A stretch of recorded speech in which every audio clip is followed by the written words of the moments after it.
Matthew 7, 1-2. Huwag kayong humatol nang kayo'y di hatulan, sapagkat hahatulan kayo ng Diyos ayon sa paghatol ninyo sa iba, at susukatin kayo ayon sa panukat na ginagamit nyo sa iba.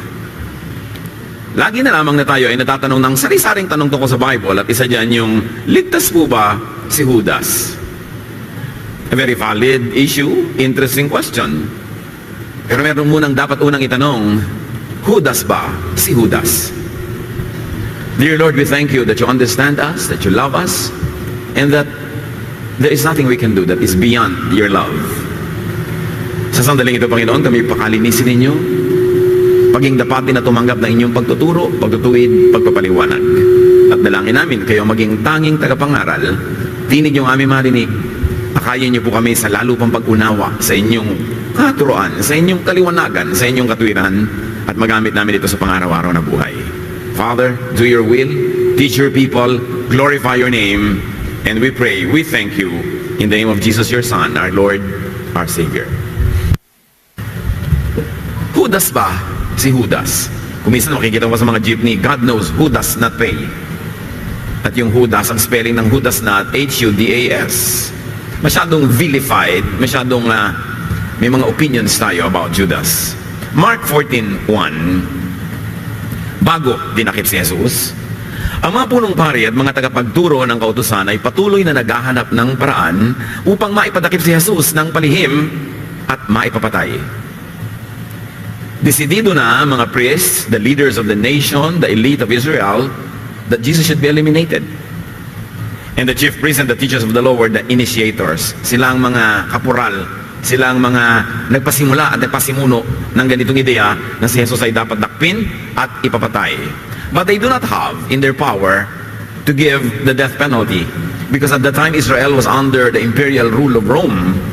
And when it comes to matter like legal issues, like giving the death penalty, it was the Roman law that was obeyed, not the local Jewish law. Samantalang ang issue ni Jesus was a local Jewish religious issue, hindi pwedeng gamitin ang Jewish law against him. Kung gusto niyang patayin, kailangan Roman law. That's why the priests and the officers of the nation wanted to charge him with something that will sell in the Roman courts. At ang gusto nila ay mabitay si Jesus, mapako sa krus, kaya dapat yon rebellion, dapat yon a crime against the state. At yun ang pinag-iisipan nila kung paano gagawa ng ganong kaso laban kay Jesus. Mark 14:10-11. Si Judas ay pumunta sa mga punong pari upang ipagkanulo si Jesus. Natuwa sila nang marinig nila ang alok ni Judas at nangakong bibigyan siya ng salapi. So buo na ang isip ng mga pari na ito nang pumunta sa kanila si Judas. Hindi si Judas ang nagbigay ng ideya sa kanila. Jesus approached the priests who before then already had a plan. And Jesus approached the priests who made an offer later after he had approached them for financial remuneration. So the issue of Judas really here is very intriguing. It was not primarily about money. According to Mark, nagpunta siya at nung inalok niya ang mga pare na makikipagsabuatan siya para si Jesus ay madakip, doon pa lang pumasok yung pera sa usapan. So hindi yung pera ang pangunahing dahilan as far as the report of Mark is concerned. At nung naghahapunan na tinatawag natin ngayong the Last Supper, which was really should have been observance of the Passover meal, Mark 14:18-21, habang sila'y kumakain, sinabi ni Jesus, alagad, at ang bawat isa ay nagtanong sa kanya, hindi ako yon, di po ba, Panginoon? Sumagot siya, isa siya sa inyong 12. Nakasabay ko sa pagsausaw ng tinapay sa mangkok. Ang tinapay nila noon, nilulubog nila sa olive oil, sa kung ano-ano pa mga sangkap, at yun ang parang kanilang pampasarap sa tinapay. Papanaw ang anak ng tao ayon sa nasusulat tungkol sa kanya. Subalit, kahabag-habag ang taong magkakanulo sa kanya. Mabuti pa sa taong yun ay hindi na siya ipanganak. So Jesus indirectly identifies Judas because it would happen na sabay silang magsasawsaw sa mangkok. So Jesus was identifying Judas to the others and Judas to himself. But Jesus says, kawawa naman si Judas. Mabuti pang hindi na lang siya isilang kesa ganito ang kanyang kauuwian. Matthew 26:14-15. Isang kwento na naman doon, isang anggulo kay Matthew naman, hindi na kay Mark. Si Judas ay nakipagkita sa mga punong pari. Ano po ang ibibigay niyo sa akin kung tulungan ko kayong madakip si Jesus? Tanong niya. Noon di binayaran nila si Judas ng 30 pirasong pilak. Here, Matthew presents Judas as initiating the plan and interested in the money. May iba yung angle. Ngayon, si Judas na ang nagpasimuno at unang tanong niya agad, magkano ibibigay sa kanya? Ngayon, sa anggulo ng istoryang ito, parang pera ang dahilan kung bakit niya ipagkakanulo si Jesus. Matthew 26:25, si Judas na magkakanulo sa kanya ay nagtanong din, Guro, ako po ba? Remember, nagtatanungan sa dinner, sabi ni Jesus, isa sa inyo. So sabi ni Judas, ako po ba? Sumagot si Jesus, ikaw ang nagsabi niyan. So here we are, let into the reality that Jesus had foreknowledge. And Jesus gives a very cryptic, mysterious answer. Sabi niya, ikaw ang may sabi niyan. Matthew 27:3-5. Nang malaman ng taksil na si Judas na si Jesus ay nahatulang mamatay, nagsisi siya at isinauli sa mga punong pari at mga pinuno ng bayan ang 30 pirasong pilak. Sinabi niya, nagkasala ako. Ipinagkanulo ko ang dugo ng taong walang kasalanan. Anong pakialam namin sa iyo? Bahala ka sa buhay mo. Sagot nila. Inihagis ni Judas sa loob ng templo ang 30 pirasong pilak at pagkaalis doon, siya ay nagbigti. Aside from the allusion to money, the scriptures do not clearly reveal Judas's deep reason. Hindi sinabi ng kasulatan ang tunay na dahilan kung bakit si Judas ay nagkanulo kay Jesus.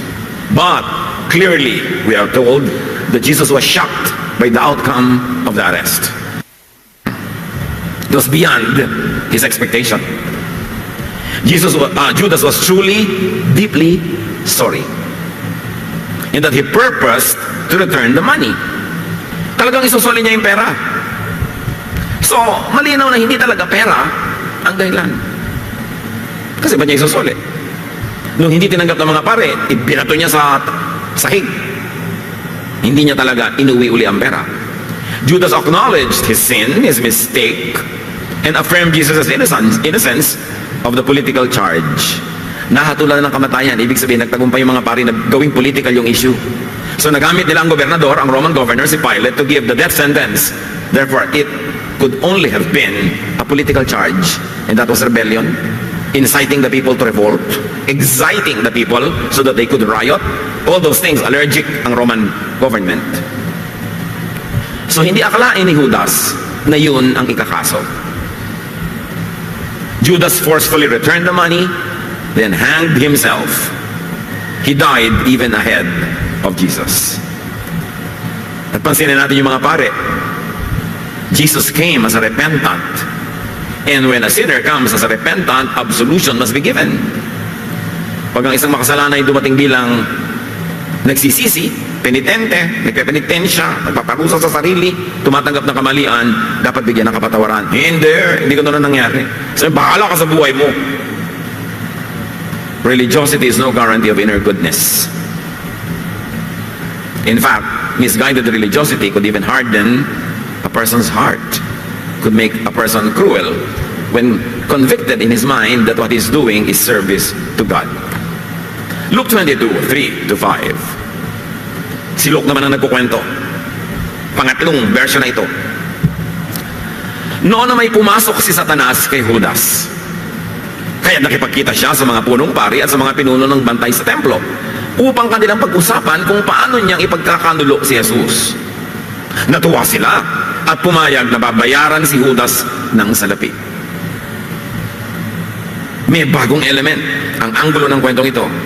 The plot thickens, and now we get to see the story from many points of view. Satan entered Judas before he decided to betray Jesus. Ang sabi sa verse 4, kaya't nakipagkita siya sa mga punong pari dahil pinasukan siya ni Satanas. That's why he did what he did. When he went to the priests, Judas was beside himself. Nawawala siya sa sarili. He was under satanic control. Luke 22:31-34. Simon, Simon, another name ni Pedro. Sabi ni Jesus, makinig ka. Hiniling ni Satanas na subukin kayo. Hindi lang ikaw, kayo. Marami kayo. Subalit idinalangin kita specifically upang huwag manghina ang iyong pananampalataya. At kapag nagbalik loob ka na, patatagin mo ang iyong mga kapatid. It could have been Peter. Hiningi siya at ang kanyang mga kasamahan ni Satanas na ligligin, subukan. Pero sabi ni Jesus, ipinanalangin kita. May ipapagawa ako sa iyo. Mawawala ka, pero magbabalik loob ka rin. At pag nagbalik loob ka na, patatagin mo ang iyong mga kapatid. Sumagot si Pedro, Panginoon, handa po akong mabilanggo at mamatay ng kasama ninyo. Ngunit sinabi ni Jesus, Pedro, tandaan mo ito, bago tumilaw kang manok sa araw na ito, ay 3 beses mo akong ikakailan. So huwag mong sabihin yan, na mamamatay ka para sa akin, pupunta ka sa bilangguan para sa akin. Hindi mag-uumaga, 3 beses mo na ako napepedrohin. O gusto sabihin, nahuhudasin. Diba? Pepedrohin mo ako 3 times. Judas will identify with me. You will deny me. Yun ang pagkakaiba. Ang gagawin ni Judas, lalo niyang ipapakilalang malapit siya kay Jesus. Hahalikan nga niya si Jesus, ipapakita niyang close sila. Si Pedro naman, itatanggin niyang kilala niya si Jesus. You know the story. Hindi natin kailangan ulit pilitin yun. Pero pareho lang sila. Parehong mintis. Peter was prayed for. For some unexplained reason, Judas was not prayed for. Peter was to be restored. Judas was to kill himself. Hindi pinaliwanag kung ba't ipinagdasal si Pedro at hindi rin pinaliwanag kung bakit si Judas, hindi. John 13, 21 to 27. Pero bago tayo tumuloy doon, nakita niyo ang halaga na maipanalangin. Naipanalangin lang si Pedro, kaya hindi siya ang nag-Pedro, si Judas ang nag-Judas. Mahalaga ipinapanalangin natin ating kapwa, lalo dumadaan sila sa pagsubok, dumadaan sila sa temptation, sa maraming choices na pwede nilang gawin, lalo't may nanggugulo at lumilito sa kanila. Mahalaga maipanalangin. John 13, 21 to 27. Pagkasabi nito, si Jesus ay labis na nabagabag at nagpahayag sa kanila, tandaan ninyo, ipagkakanulo ako ng isa sa inyo. Si Juan na ang nagkukwento, John na, pang-4 na version na to. Siya ang tao nga abutan ko ng tinapay na aking isasawsaw. So now, Jesus will give the bread that will signify na ito yung magtataksil sa akin. Sagot ni Jesus. Nagsawsaw nga siya ng tinapay at ibinigay yun kay Judas. So was this assigned? Binigyan niya yung tinapay, therefore ikaw yung magtataksil sa akin. Nang matanggap ni Judas ang tinapay, pumasok sa kanya si Satanas. So ngayon, pagkatanggap niya ng ibinigay ni Jesus, doon pumasok sa kanya si Satanas. Kanina naman, pumasok na si Satanas, kaya siya nagpunta doon sa mga priests. Sinabi ni Jesus kay Judas, gawin mo kaagad ang dapat mong gawin. Pagkatanggap ni Judas ang tinapay, kaagad siyang umalis. Gabi noon, a very powerful literary device, Judas walked into the night, into the darkness. So Satan enters Judas after Jesus announced the forthcoming betrayal and after Jesus gave the bread, the sign, to Judas. And very, very interestingly, Jesus commands Judas to do his errand. Kanya ko, anong gagawin mo? Gawin mo na. Gawin mo na agad. There was foreknowledge, affirmation, and even direction from Jesus. Yun yung 4 na Gospels telling us about the same story from different angles. Then in Acts, Peter throws his hat into the ring and gives a piece of his mind about the story. Acts 1, 15 to 18. Tumayo sa harap nila si Pedro at nagsalita, mga kapatid, kailangan matupad ang sinasabi ng kautusan tungkol kay Judas. Ang kabayaran sa kanyang pagtataksil ay ibinili niya ng lupa. Doon siya nahulog ng patiwarik at sumabog ang kanyang tiyan at lumabas ang kanyang bituka. This time, hindi na isinoli ni Judas ang pera. Tinago niya, nag-shopping siya, namili siya ng lupa. At hindi na siya nagpakamatay, nahulog siya. At nadagdagan pa ng detalye, bumulwak ang kanyang tiyan, tumapon ang kanyang mga bituka at mga laman loob. What a very, very ugly ending. So according to Peter, Judas' act was foretold and ordained. Tapos ibinili niya ng lupa ang kabayaran. Hindi sinoli.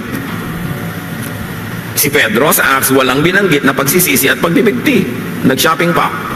And remember, Judas falls, nahulog, hindi nagpatihulog. Iba yung nagbigti ka, ginawa mo yon. Iba yan naman yung, ay, nabigti ka lang. Kasi napasabit ka sa puno. Kaya kung nagalit ka, bakit mo ko tinapakan? Hindi kita tinapakan. Natapakan lang kita. Iba yun eh. So iba yung nahulog. Parang hindi niya sinasadya. Halos parang sabi ni Pedro, buti nga, sumabog ang mga laman loob niya at kung ano-ano. Samantalang ang sabi ni Jesus tungkol kay Judas, kahabag-habag. Kawawa ang taong madapuan ang ganitong pangyayari. Ano mga lesson yan sa buhay natin, mga kapatid? One is that the truth is not just always one point. Like this, the many truths about this story, told 5 times with 5 different shades and details, some of them even contradicting. In our lives, you cannot base your decision, you cannot base your stand on just one point, because the truth is not always just one point. Sometimes it is composed of 2 points, or 3 points, or 5 or 7, and your truth is not any of those points, but the connection among all of those. That at that point, the truth is not always just a dot, but a dash, or a line. Dapat hindi makitid ang isip ng gustong maghanap ng katotohanan. But what we see here is that the reports and the reporters do not agree on important details. Either they are contradicting one another or they are adding another layer of meaning to the story. So we take all of them as scriptural and take them as a whole when we ingest and digest the lessons of this story. But definitely we see that the act was done under the influence of Satan. It was not free choice. The act was preordained. It was not self-designed.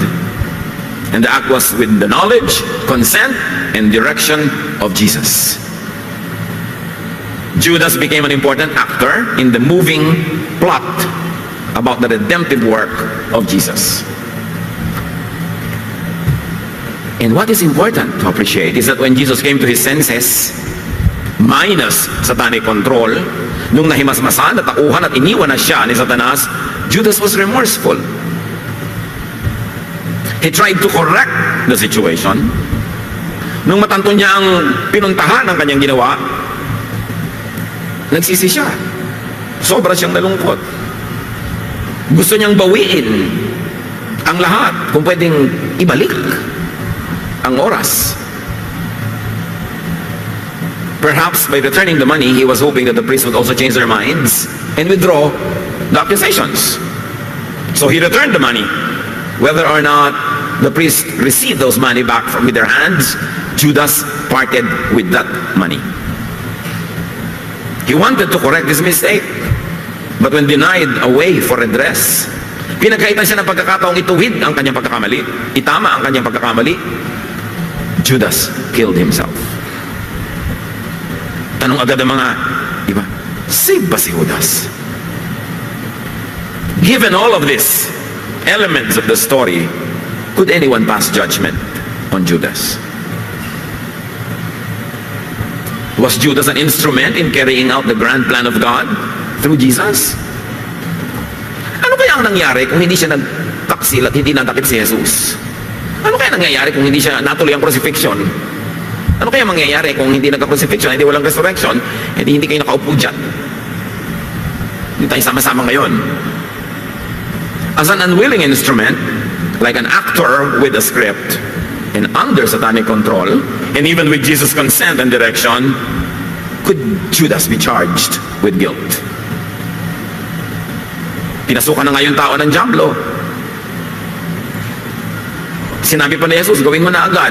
Hindi naman sabi, huwag mo nang gawin. Paano pwedeng wag na? Gawin mo na agad. Pwede ba nating akusahan si Judas? Hindi natin tatapusin ang kasong ito ngayon at hindi natin siya bibigyan ng hatol na guilty or not guilty. Ang point is, gusto kong i-review natin kung paano tayo nang huhusga ng kapwa. Magandang example ito kung paano hindi manghusga. When Peter tried to prevent Jesus' death in Jerusalem, in the realization of God's plan, Jesus called him Satan. Magkabaligtad talaga si Pedro at si Judas. Si Judas, naging instrumento siya para matuloy ang istorya. Si Pedro, 2 beses niyang tinangka na hindi matuloy ang kamatayan ni Jesus. Una, Matthew 16:21-23. Mula noon na ipinaalam na ni Jesus sa kanyang mga alagad ang mangyayari sa kanya. Sinabi niya, dapat ako magtungo sa Jerusalem at magdanas ng maraming hirap sa kamay ng mga pinuno ng bayan, mga punong pari at mga tagapagturo ng kautusan. Ako'y papatayin, ngunit sa ikatlong araw ako'y muling mabubuhay. Nakita niyo ba na si Jesus ay hindi magdurusa sa harap ng mga kriminal, sa kamay ng mga prostitutes, sa kamay ng mga tax collectors, sa kamay ng sinners? No. Sabi niya, magdurusa ako, maraming hirap ang aking dadanasin sa kamay ng mga pinuno ng bayan, ng mga punong pari at mga tagapagturo ng kautusan. The elite, the religious and political and economic elite were the ones who was going to make Jesus die, but suffer so much before dying. Sa niya, papatayin ako.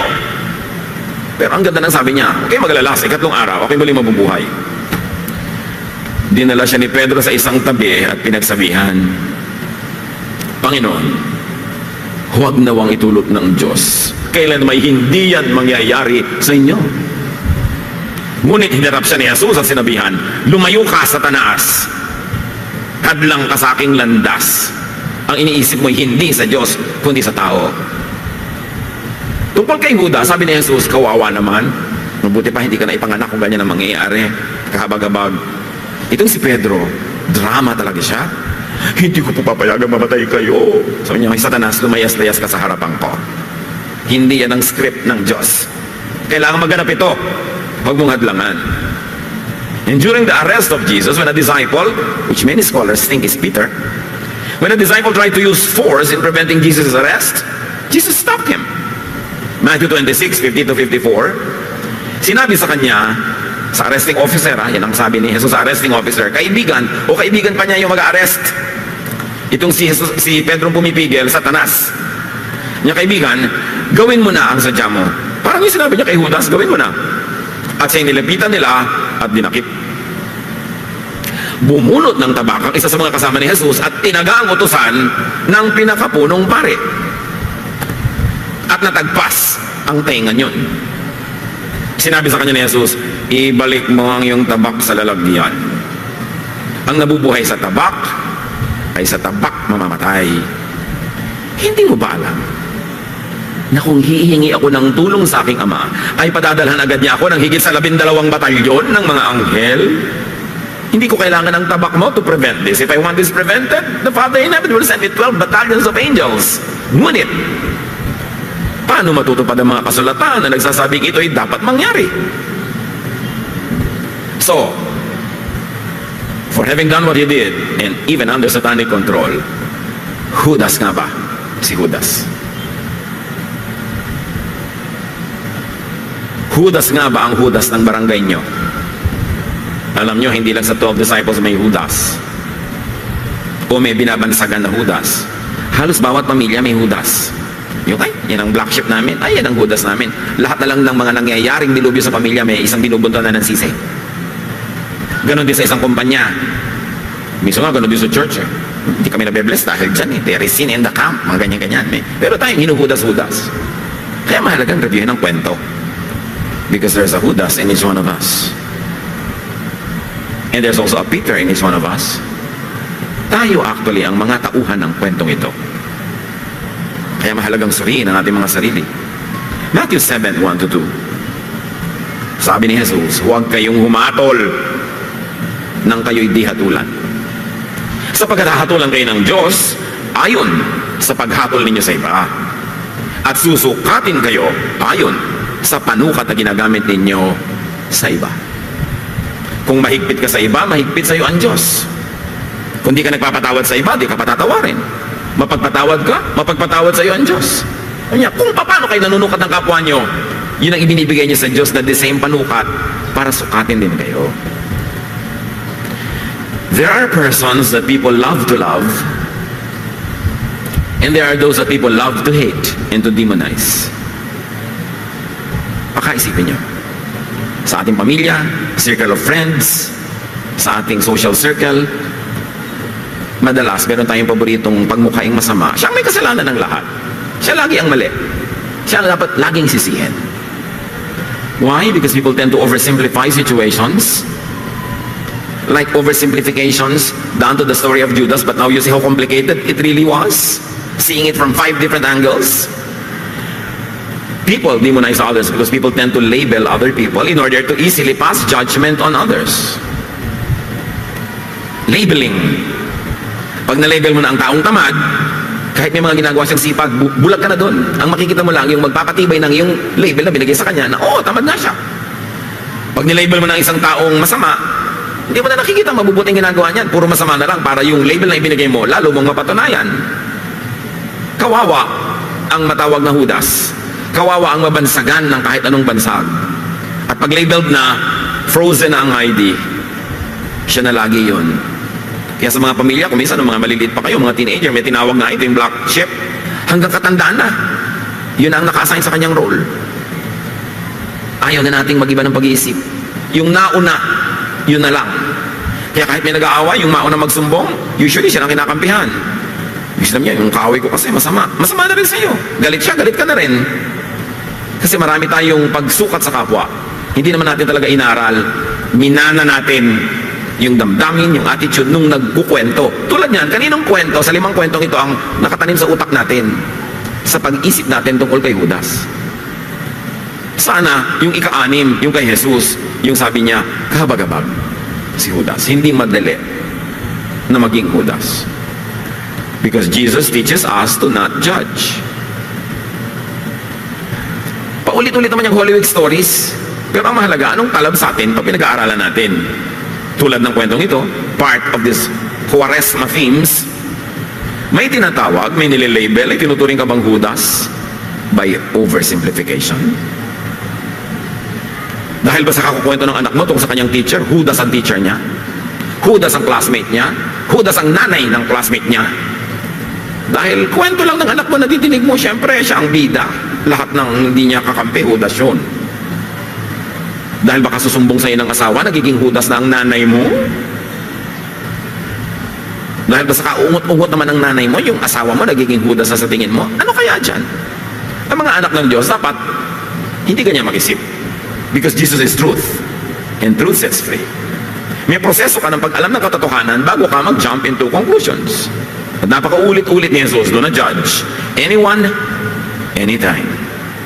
Do not judge.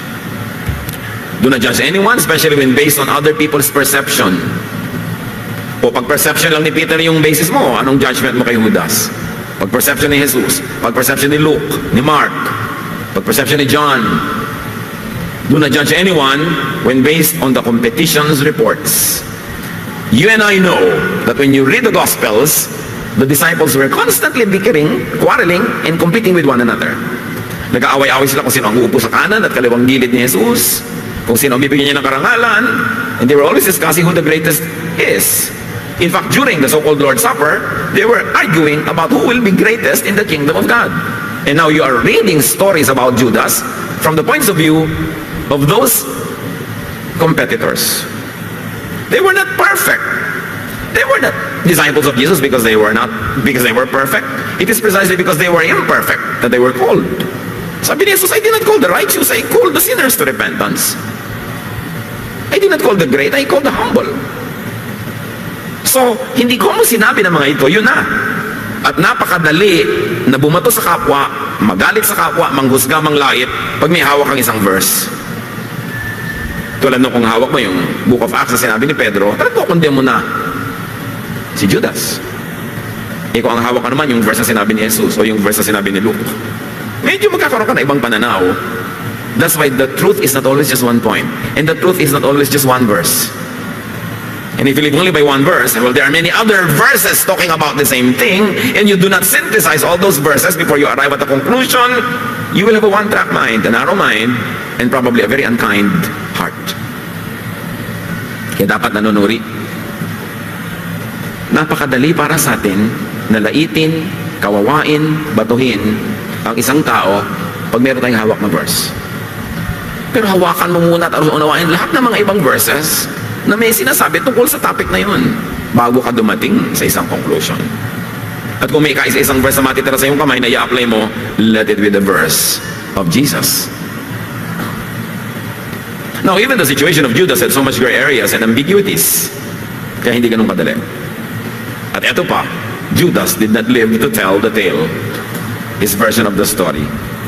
What we read are versions of the people who told the story from their point of view. And remember, history is written by the survivors, by the victors. Kaya kung may political regime na biglang pinalitan ng ibang regime, asahan mong i-demonize yung napalitan na regime at ang hero yung pumalit.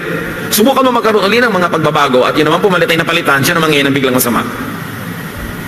Because people who are in power control the dissemination of information. Kaya nga ang daming fake news. Hindi ka dapat naniniwala agad. Lalo ang hilig-hilig mo mag-forward agad, pass agad, hindi mo pa na-check. Magugunaw ang mundo, mami, 5 o'clock, pass ka ng pass, forward ka ng forward, di mo naman ni-research. 5:30 pa lang. Fake news. So, importante na nagre-review. Ngayon, balik tayo kay Judas. Halimbawa, there's a Judas in each one of us. Halimbawa lang, muna kayo magtampo, halimbawa lang. Have you committed a grave mistake na ikipinahamak ng kapwa? Yun ang ibig sabihin, naging Judas ba tayo? Ginagawa ka? If yes, do a positive Judas. Admit your mistake. Kung may nagawa ka na ikipinahamak ng iba, whether or not may malis ka o without malis, pero napahamak pa rin siya, admit your responsibility, correct the situation, pay. In Judas' case, he returned the money. Hindi pwedeng I'm sorry lang. Kung may damage, bayaran mo. Kung may dapat ibalik, ibalik mo. Kaya nga si Zacchaeus, ibinalik niya lahat ng dinaya niya sa mga tao with interest. Siyempre, cost of money. Yun ang tunay na pagbabagong loob. Yun ang tunay na pagsisisi. May kasabay na bayad. Hindi pwedeng sorry, siniraan kita sa Facebook. Yung pala, anong gagawin mong bayad? Hindi dapat purihin mo ako ngayon sa Facebook. Baliktarin mo yung mga ginawa mo. Aminin mo nagkamali ka. Aminin mong makatila ang dila mo. Hindi pwedeng sorry lang. Dapat ituwid ang liko. Itama ang mali, bayaran ang utang. Do a Judas, but a positive one. Therefore, do not kill yourself. Nagkamali ka na nga, magpapakamatay ka pa, di dobleng mali. Huwag ka magpakamatay. Hindi naman solution yun eh. Pero alam nyo, sabi nila, mga psychiatrist, yung dumadating sa pagpapakamatay is a form of mental illness. Merong chemical deficiencies ang brain, merong emotional burden. Tapos ito pa nangyari kay Judas. Wala man lang tumulong sa kanya na kapwa niya disciple. Habang pinaprocess niya yung kanyang lungkot, yung kanyang pagsisisi, yung sobra niyang mabigat na damdamin, wala man lang tumulong. Siguro kung kilala niya si Pastor Gami, hindi natuloy ang pagpapakamatay. Can you imagine? Ang dami-dami niyang kasamahan, wala siya natakbuhan. Tapos yung pinuntahan niya ng mga priest, religious leaders pa naman, sabi sa kanya, bahala ka sa buhay mo. Kaya natulak siya sa pagpapakamatay. One of the saddest ministries of pastors like me is to preside over memorial services for somebody who committed suicide. Yung malaman ko sa kahuhugot ng comfort na ibibigay sa pamilya. Lalo't yung pamilya, sising-sisi. Naku, kung alam ko lang magpapakamatay, sinagot ko sana yung text. Kung alam ko lang magpabarel, dapat sinagot ko na yung phone.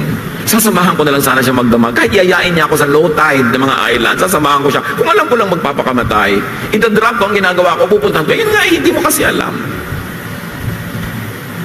Kasi ang bago magpakamatay ang tao, nagpapadala yan ng mga feelers, nagpaparamdam. Kung may tutulong lang kahit isa, maaaring hindi matuloy. Kung may ngingiti lang, uunawa. Walang nangyari nung kay Judas eh. But the question really is, why did Judas betray Jesus? What could have been his disappointment, his disillusionment that turned into anger? Many scholars believe that Judas was a zealot. Isa siyang revolusyonaryo. Kasi ang Israel, hindi nauubusan ng mga militant, ang mga revolutionist yan, lalo't ang daming sumasakop sa kanilang mga ibang bayan. At ang inaakala ng maraming mga scholars, Judas was a zealot.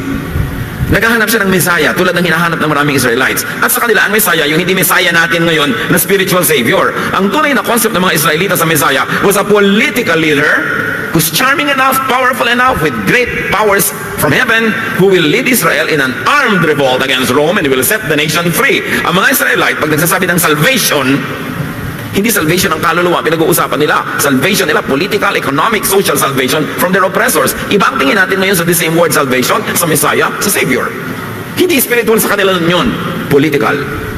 Kaya nung dumating si Jesus sa Jerusalem, sa tinatawag natin ngayong Palm Sunday, sinalubong siya ng mga palaspas, ng mga dahon, ng mga tao, naglatag mga damit sa kadaan para daanan niya. Yun ang treatment sa political king. Hindi sa spiritual king. They were thinking that Jesus, upon entering into Jerusalem in that very big festival with everyone in Jerusalem excited and ready for action, they thought he would lead or announce the beginning of a revolt. But he went to the temple, and what did he do? Nagalit siya sa mga money changers who were making commerce out of religion, drove them away from the temple. Sabi ni Judas, yun lang. Ibinigay ko lahat ang buhay ko sa movement na to. Yun lang. Hinog na para sa revolution. Ang laki ng festival. Nandyan lahat ng mga Jews from all over the world. At lahat yan oppressed. Galit sa Rome. Galit sa elite ng bayan. Kung sinabi lang ni Jesus, mag-aalsa tayong lahat ngayon, sasabog ang Jerusalem. Tapos ang ginawa lang niya, nagalit siya sa mga money changers. Sabi niya, ginagawa niyang komersyo ang house of prayer. That could have disappointed Judas. Wala nang ibang maisip ang mga scholar kung bakit siya babaligtad. At hindi niya inakala na kung isuplong niya si Jesus at madakip, as one of those false messiahs, kasi ang messiah nga sa kanila ay yung maglilid ng political victory. So by that count, Jesus was a false messiah. Matigil siya at masugpo ang kanyang ginagawa. Iniisip ni Judas, religious issue lang yan. Ginawa ng mga paring political, nagkaroon ng death penalty. So lampas-lampas na to, kaya nawindang si Judas. Hindi niya nakaya ang pinuntahan ng kwento. But don't forget, he was under satanic control. Whatever.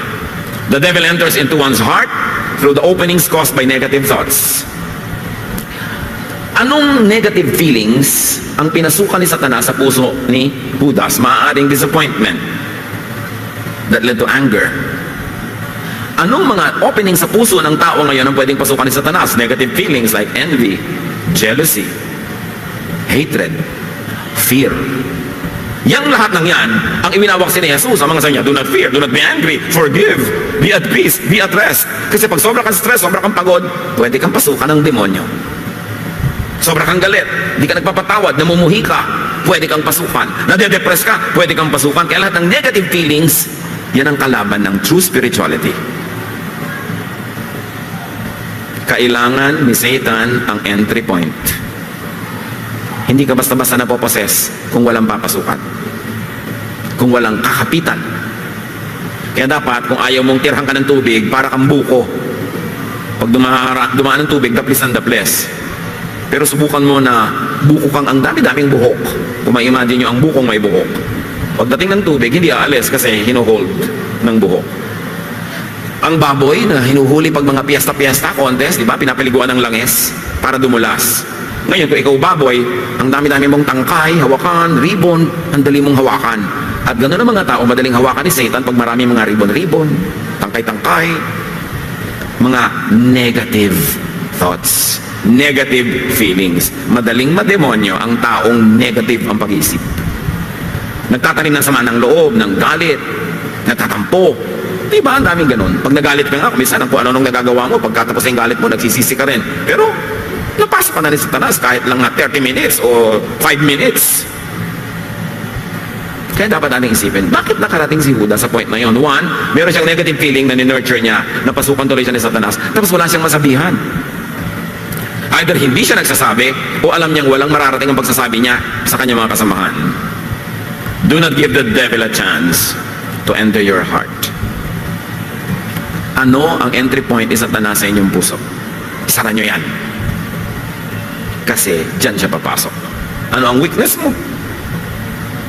Ephesians 4:26-27. Kung magagalit man kayo, iwasan ninyo ang kayo'y magkasala. So pwedeng magalit, ha? Huwag ka na magkasala. Huwag ninyong hayaang lumubog ang araw na galit pa rin kayo. Huwag ninyong bigyan ng pagkakataon ng diablo. Sabi sa Ingles, do not give the devil a foothold. So kayo mga galit sa asawa nyo kahapon pa, nalubugan na ng araw kagabi, tama na. Kaya pala may tumutubo na sa noon nyo na kung ano. Ha? Tagal-tagal na naggalit na yan. mga tampo-tampo na yan, mga kung ano-ano, nagkakakaliskis ka na, makaba na ang iyong kuko. Kasi tinitira ka na ng dyablo. Kaya sari-saring maling desisyon, maling salita, maling kilos, niya huwag yung patagalin. Okay lang magalit. May nakakagalit naman talaga eh. Si Jesus nga, nagalit doon sa mga money changers eh. Pero sabi niya, huwag yung patagalin. Ayusin niyo yan. At magpatawad kayo. Lalaya siya, pero higit sa lahat, lalaya kayo. Kasi ang hindi nagpapatawad, nakatali. Doon sa hindi niya pinapatawad, nakatali ka rin. Cut that, be free. And do not become a Judas, a negative Judas. In other words, do not be a candidate for satanic control. Now, mga kapatid, do not push people to self-destruction. Do not do a priest or do not do the disciples. Nagtulak pa. Hindi natakbuhan yung mga kapwa-disciple. Yun mga priest, nag-iiyak nga itong tao, ang gulo-gulo na ng isip. Sabi niya, bahala ka sa buhay mo. Allow people to correct their mistakes. Nagkasala ba sa inyo ang asawa? Napagtaksilan kayo nun? Allow people to correct their mistakes. Nagkamali ba ang inyong anak, ang inyong magulang, ang inyong biyanan, sino man, ang inyong empleyado? Allow people to correct their mistakes. Do not drive them to hopelessness, to suicide. Minister to the confused, to the outcast, to the remorseful, the sorry, the mistaken, the repentant. That is what the people of God should do. But none of the other disciples ministered to Judas. Kaya ang tanong, nawawala, pero baka may kandidatong Judas sa inyong pamilya o community, konti na lang ang hinihintay at magbabaril na, tatalo na, magbibigti o lululo ng blade. Mahirap-hirap. Baka meron. Remember, it doesn't take only one person to make that happen. Gaano man kagulo ang kanyang isip, gaano man siya kalito, kahit konting liwanag lang ibibigyan niyo sa kanya, magkakaroon ng kahulugan. Make a difference in people's lives. It is easy to judge someone who has already been judged by others. Kaya madalis natin i-judge si Judas eh. Na-judge na kasi siya ng maraming taga-church. Na-judge siya ng maraming tao, pero ngayon sinusuri niyo talaga yung scripture. Are you ready to pass a judgment? Do not judge, even a Judas. And even if yourself, especially if you found yourself to have committed a mistake, ituwid niyo. But do not judge yourself. Aminin ang pagkakamali, ituwid ang pagkakamali, at bigyan natin lahat ng tao sa paligid natin nagkamali ng chance na ituwid yun. Do not be like the people around Judas. So may sagot na ba tayo? Judas ba si Judas? Kayo ang sumagot niyan. Basta ang sabi ni Jesus, with the judgment you pronounce, you will be judged. The measure you give is the measure you get. And apply that not only to this classic Judas in the New Testament, but to all the Judases around that you probably have decided to call Judas. Dear God, teach us. Turuan niyo po kami sa komplikadong kwento na ito ni Judas. Na kung gusto niya naman talagang pasimplihin, madali. Pero bakit ito complicated? We take it as it is. And the lesson is for us not to oversimplify complex matter. Hindi lang black or white lagi. Hindi lang laging extremely right or wrong. Hindi lang laging up or down, in or out. Maraming anggulo. Turuan niyo kami maging maingat, lalo sa paghuhusga ng aming kapwa. Kung meron sa aming pamilya, sa aming mga paligid na malapit ng mawala ng pag-asa, turuan niyo kami maging sensitive to minister. At sino man, Lord, sa mga taong narito ngayon, makikinig ng ganitong mensahe. Ang iyong pala'y nagigipit na, nasusukol, nakukorner na at gusto nang bumitaw, Lord, bless that person, send people who will minister to that person, at nang lumipas ang ganitong kadiliman at maitawid siya at makarating sa liwanag ng bukas. Pagbulay-bulayan natin ang leksyon na ito para sa ating mga personal na buhay. Spend some time in a moment of reflection.